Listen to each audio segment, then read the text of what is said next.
మళ్ళీ ఒకటే హామీ ఇస్తున్నా. నేను రాబోయే 5 ఏళ్లలో చిత్తూరు జిల్లాలో నీటి ఎద్దడి లేకుండా ప్రతి ఎకరాకు నీళ్లు ఇచ్చే బాధ్యత నాదని మీ అందరికీ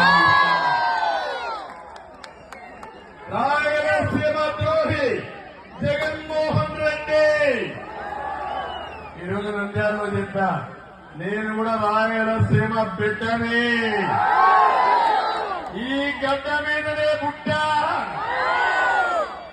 తమలో ఇప్పుడు సవాలు విసురుతున్నా.